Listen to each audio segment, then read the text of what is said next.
My name is Alex Danchenko, 12 years as a private detective. In that time, I worked 340 infidelity cases. 340. I've seen everything. Hotel receipts, fake business trips, second phones hidden in gym bags. I thought nothing could surprise me anymore. I was wrong. That morning I was running late. Traffic was backed up all the way downtown. I called my secretary to let her know. She said, "Alex, new client came in. Scheduled for 3 o'clock. Cheating husband case. Standard." I said fine and hung up. Standard. I ran those cases every single week. Wife gets suspicious. Wife cries. Wife wants proof. I follow. I photograph. I deliver. Standard. At 2:59 I walked into the conference room. A woman was sitting with her back to the door. Dark hair. Familiar way she held her shoulders. I stopped in the doorway. She heard me come in and turned around. 3 seconds of silence. Catherine. My wife. 12 years together. 2 kids. A mortgage. And a vacation every August without fail. She looked at me and didn't stand up. I looked at her and didn't stand up either. Then I closed the door behind me and sat down across from her. "Did you know you were coming here?" I asked. She didn't answer right away. "Yes," she finally said. "Could have asked my secretary to pass the case to a colleague. But I'm a detective, and the first thing a detective does is listen." "Tell me," I said. Catherine placed her phone on the table, opened a photo. A man, middle-aged, dark coat, walking out of a cafe downtown. I didn't recognize his face. "Who is this?" I asked. "I was hoping you'd tell me," she said quietly. "He calls you every week. Tuesdays and Thursdays. Always between 8 and 9 at night. When you say you're working late." I looked at the photo. Then I pulled out my own phone. Opened my call log. Last Tuesday, 8:34 p.m. 14-minute call. The number. I knew that number. It was Maxim, my informant, a former cop I'd been using to run background checks for 7 years. I looked up at Catherine. "You've been following me," I said. "For 3 months," she said, and she didn't apologize. I could have been angry, could have told her this was a violation of trust, that having a detective in the family doesn't mean you get to spy on the detective. But I looked at her eyes, and what I saw there wasn't anger. It wasn't jealousy. It was fear. Real. Deep.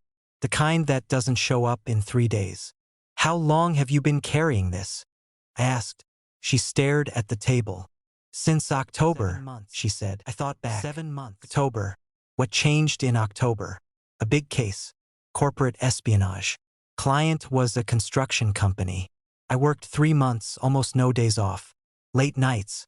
Sometimes I didn't come home at all. Slept at the office. Maxim was helping me with that case. That explained the calls. But Catherine didn't know that, because I never shared case details with her. Client confidentiality. For 12 years she accepted that. Or I thought she did.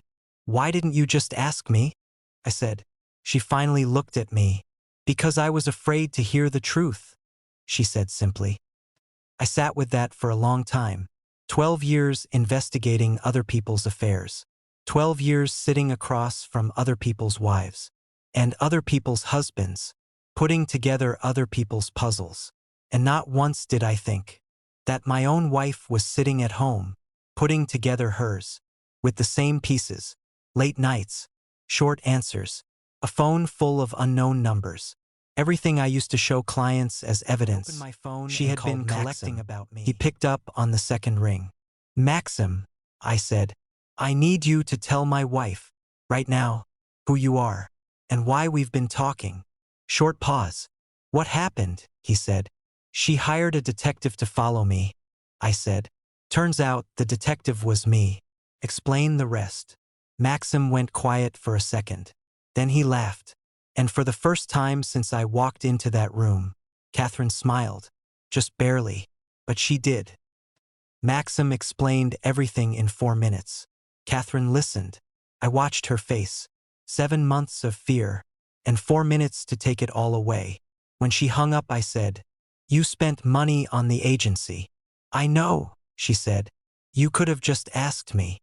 I know, she said again, and this time her voice was different. But if you were actually cheating, you would have lied. A detective wouldn't. I looked at her. She was right. That was the most accurate thing she had ever said about my work. On the street, she took my hand. Just like that, the way she used to, 20 years ago, when we weren't even married yet. I didn't let go. We walked in silence for a block. Then I said, "Next time, just ask." She squeezed my hand. "Next time, don't give me a reason to hire a detective." That evening I came home at 6. For the first time in 7 months, at 6. The kids were still up. We had dinner together. Catherine made borscht, the way I like it, with extra garlic. Sitting at that table, I thought about one thing. 340 infidelity cases. 340 times. I sat across from people who were afraid of the truth. And not once did I think. That same fear lived in my own house. Not because I was cheating, but because I never gave her enough reasons not to be afraid. This is the hardest case I ever closed. Not because it was complicated, but because the client was someone I love, and the only evidence that mattered was me.